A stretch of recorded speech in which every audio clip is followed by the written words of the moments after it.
Welcome to the Determined Mom Show, the only marketing podcast dedicated to guiding mom CEOs into tranquility, wealth, and multiplying those precious moments.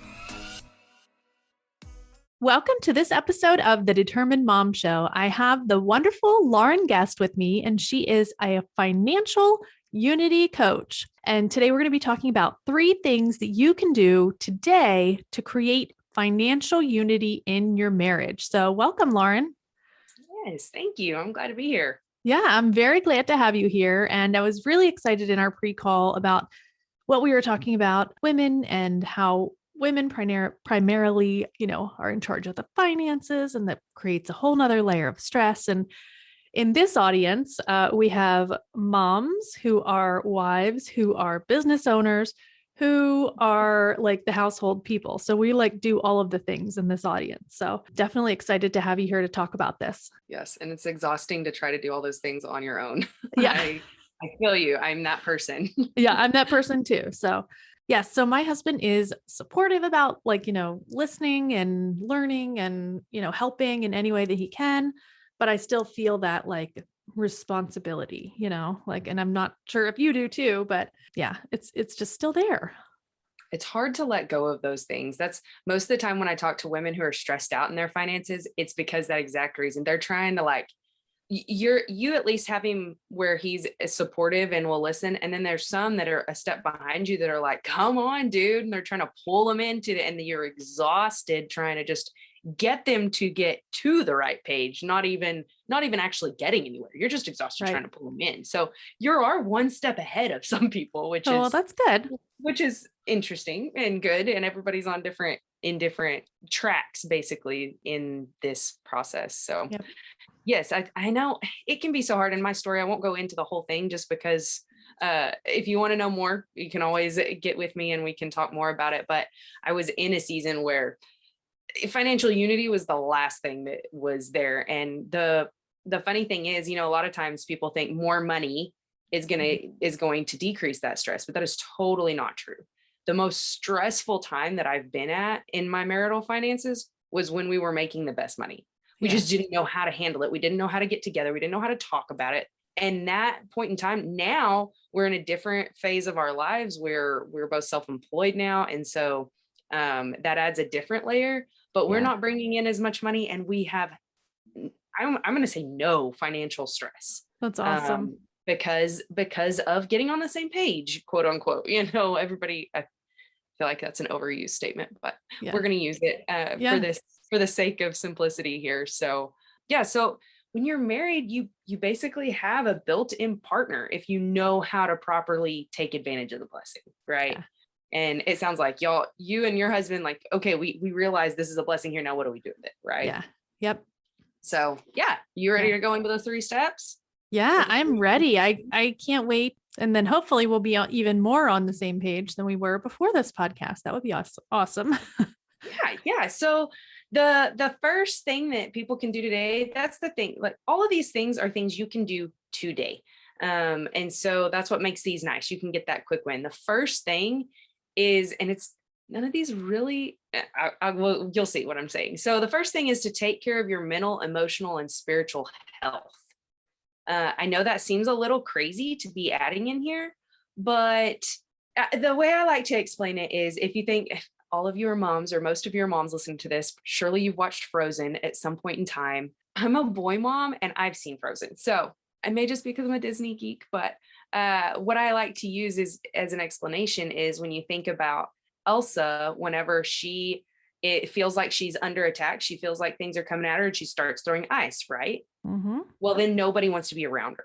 You can't talk to her. She goes to the top of the mountain and the only one that chases her is her sister. And it's okay. She's not scared to die, basically. It's the only reason she's going there. Yeah. But in your marriage, whenever your physical or your mental, emotional, or spiritual health is out of whack, you're coming into these conversations in a way that is not inviting, right? Yeah. It's your husband, if he sees that you're in a whack, he's like, that's the last place I'm going to go is that conversation. Yeah.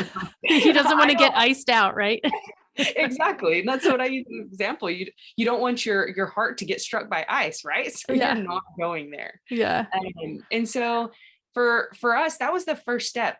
I couldn't be, a lot of times we like to point fingers like it's his fault or her fault, somebody else's fault, my parents' fault or somebody else's fault. But if we are in a situation where we can be good breeding grounds, I'm going to say for that healthy conversation, then you can't expect him to want to come in to the conversation.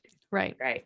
Yeah. And so that's the first thing. And obviously this is something you can do today. I'm a very practical person, very logical, black and white. Like, okay, so what can you actually do? For me, and I don't know how everybody is that listens to your podcast, but for me, I have to start the day in prayer and in scripture. Not everybody that works for, but for me, that is like my husband will come in. He's like, you either need vitamin D or Jesus. I don't know which, but you go get something. Yeah. Those are the problem. But also that going outside, and that's where the vitamin D and Jesus, go outside, go for a walk, get a reset. I was talking to a friend today that's in a bind in her stuff. And she said, I just want to cry. I said, shower cries are the best things in the world for a reset. If you need to go have a shower cry, go have a shower cry, reset, and get to a place where you are actually pleasing to talk to. Like sometimes us as wives carrying all the things, spinning all the plates, doing all the things, we're not very pleasing people to talk to. Oh yeah. So I hope I'm not the only person. No, you're not. At least you can go ask my husband right now. He'll say, oh yeah, she's definitely not pleasing to talk to. And like, yeah. So that's the first thing. That's one thing that you can do today is to take care of your mental, spiritual, emotional health. The second thing is to build that genuine connection. So if the only thing, a lot of times finances, those are things that have to be talked about. So we're like trying to handle the nitty gritty, the very logistical side of finances. But if you don't have a genuine connection with that person, it's more like just a business conversation. And they're not going to go into that deep level that you need them to do to be able to have that unity, right? And so building that genuine connection for guys, it's shoulder to shoulder activity. Us women, we want to get face to face and talk. We want to battle it out with words. We want to play everything out. We want to look at all the different things. And men are shoulder to shoulder. Yeah. That's the way that they are made. And so this, and we can go into some tactical of that, but building that genuine connection, that's what builds that respect. They're going to be able to accept whenever you say something that needs to be done or doesn't need to be done, when they know that they feel respected. They know that there's a genuine connection there. They don't feel like you're just attacking them, right? Yeah, that makes sense. Yeah. So that's that. You don't have the faulty assumptions that way whenever you have that genuine connection. And there's something in us, and I don't know, I need to do a little more studying this. I don't know if it's women or just humans in general, but we kind of resist being one. And so it seems to be like, I can handle it on my own. I don't want somebody telling me what I'm supposed to do and not supposed to do. It's easier to just do it myself. Right. Yeah. And those things are resisting being one, which you can't have connection in. Yeah. If you're resisting being one, that's quite opposite from connection, right? Yeah. I kind of feel like that's a human being thing. I'm not sure. I feel like it is too. I need to talk to my guys about this and see if I feel like it's across the board. Yeah. And so how you can combat that is, like I said, here's some tactical action steps you can do. Shoulder to shoulder activity with your husband, not talking about money right now. Like if you don't have that genuine connection, those things that just building that relationship again. So oftentimes whenever we're in business and have kids and doing all the things, we forget to genuinely connect. And so without that, you can't go in there and have good conversations about finances. It's going to be very difficult. Yep. That's so true. So that's where the shoulder to shoulder activity. So go golfing with him, go grab a beer, for crying out loud, go do something fun, play some cards, or, get the kids and go play some flag football or something. I mean, anything to build that connection. And I don't suggest going to a movie necessarily, because then you don't talk, you don't really Right. connect. I mean, not that it's a bad thing, but it's not really a great way to build that connection. Right. Doing something together, building something. Even I've had the most fun doing, like, you can get on YouTube and try to learn a skill. Just get on YouTube and try to learn a skill and then do it together. Yeah. Whether it's cooking or underwater basket weaving, I don't Oh my know. God. Something. That's so cool. those are the fun things to build that connection, because when you have that foundation, then you can have that financial unity. Yeah. But without that, you can't. It's very, I'm not going to say you can't, but it'd Mhm. be very, very, very hard to have that financial unity without that connection. Yeah. That's so true. And I have a question about it. Yeah. And you haven't talked about this yet, but planning, like not planning for the future, but like talking about your dreams and your like aspirations and things like that. I don't know if this is on the list, but it seems like that would be a good thing to talk about during those shoulder to shoulder activities, I think. Exactly. And Okay. that's where it's at, is Mhm. talking about in that genuine, with that genuine connection. Those conversations about money that aren't directly about money, right? Yeah. It's not Right. about paying the bills. So there's not that defense that you have whenever it's like, no, you can't buy these things. No, you can't do what you're asking. No, we've got to pay the bills. Oh my God, can you believe that there's not money in the bank? That's Right. not directly talking about money. You're talking about, okay, what do we value in life?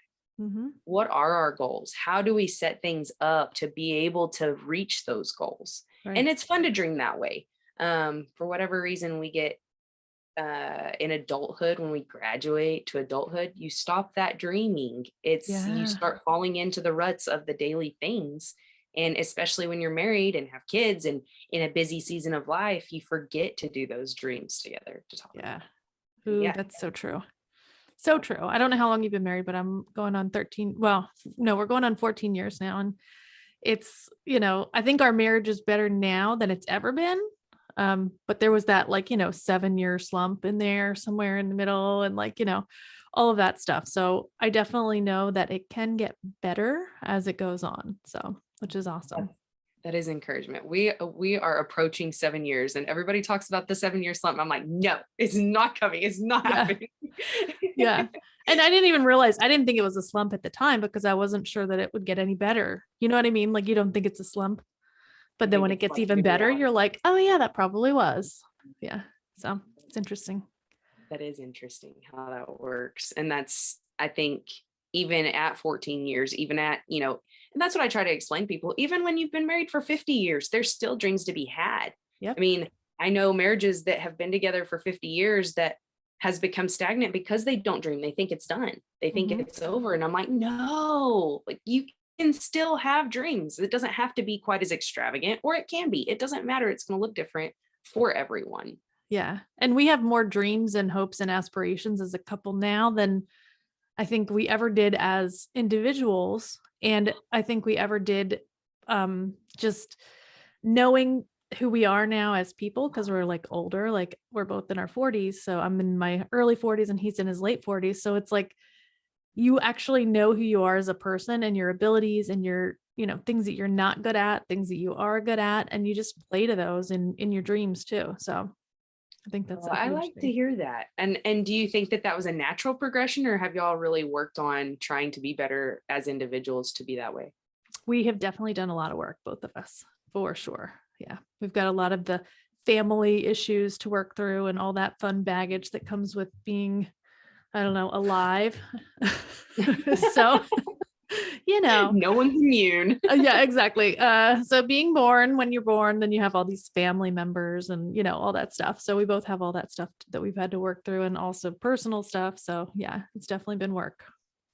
Well, that's kudos to you guys for taking that step to do that work to be able to be where you are now. Yeah. Yeah. It's been fun. So what about the third thing? So the third thing is to put money in its place. Money and the things that it can do are so much less important than your marriage. You have to deal with the finances, and that's where I really believe that the enemy sneaks in because he's like, oh, I know you have to deal with this. So this is going to be, I'm going to make it tough on you. Right. So like I use the example of my dad and I have talked about, he said, it was easy for me to quit drinking because I don't have to have alcohol. It's not easy for me to quit eating incorrectly because I have to eat. Yes. That's so And so true. finances is the same way, right? You have to deal with finances. And so it's hard. You can't just give it up. Like, Yeah. it's not like, and there's other addictions and things that are hard to give up, but money you have to deal with regardless of who you are in some way, shape, or form, even if maybe you're not bringing in the finances, but maybe you're working through the budgets, or you're the one doing the logistical things, or you don't have anything to do with it and you're just having to buy groceries. You still have to do the money. Like, Yeah. there's You still have to buy.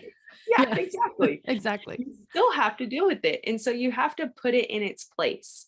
So many times, I know money is looked at to be good or bad, like, but it's just a magnifying glass is all it is. It's if your roots are good and you are doing good things, it's just a magnifying glass for that.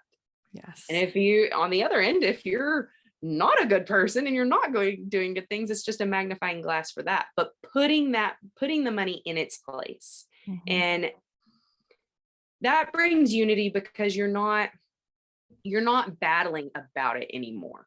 Like my marriage is more important. And I'll go back, and this can go two different ways, kind of. So whenever we were starting our financial journey and we were trying to pay off all of our debt, a situation came up where we had the opportunity to buy a boat at an extremely good price. And I love how this is starting, by the way. Yeah. It was one of those situations. And obviously timing was everything. And we were getting our tax return. And so had we not been getting our tax return, I don't know how this conversation would have gone. But my husband was like, I think we need this boat. And I was like, man, this is tough. This is tough for me because I really do enjoy the lake. And so on one hand, I'm like, yes, but I'm also like, we're almost out of our debt. That tax return, we were going to be even closer, And we got to talking about it. And finally I decided, you know what? And all different people go over different things. We did, at the time we were doing Financial Peace University. There's good and bad things about it. I won't go into all that today, but I had to ask myself, and finally it came to, okay, I'm married to Hayden Guest, not Dave Ramsey. Right. Exactly. That's who I have to wake up next to. Yep. And that's, so putting everything in its place. You can't idolize money or what it's going to do for you, whether it's good things or not. And that's where I'm saying, like, it was a good thing that we were paying off our debt. Yeah. But it wasn't going to be a good thing as a whole. It would have worked out just fine had we not bought the boat. But in that unity, in that conversation, talking to my husband, talking about, okay, our kids are at an age where we can enjoy this. Yeah. When we can afford it. And, like I said, we didn't go into any debt over it or anything. So that might be a different story had that been the case. But but those are just decisions on a case-by-case basis that you have to make in unity with your spouse, right? Oh, that's so true. And I love what you said about not being married to Dave Ramsey. You're married to your husband. That is so true, because I've read, the Financial Peace, or I can't remember what is it called? The Total Money Makeover. That's and then I read another one, but I can't remember what that one is too. It's it's another one after that. Anyway. So I've read both of those, and I drank the Kool-Aid, and, I did all that. I got out of debt, all the things. I did all the things. But at the same time, like, I ended up with like no credit because we didn't have any, like, when it went time to buy a car, like, we paid off our debt, but we still needed a car, so it was like, it's like, okay, it's good, Dave, but it's only good, like, it's not good in every situation, because you might have paid off all your debt and you don't have any, credit cards or anything like that, but then you still need credit. Like, I had to, go through a whole building process with our credit for that as well. So, well, and those are things everybody just has to make the decisions on their own. That's why I tell people, don't just listen to one person. Why is as many counselors? Like, pull it. There's good things about Dave Ramsey. I mean, there are very good things, and different families, different parts work for.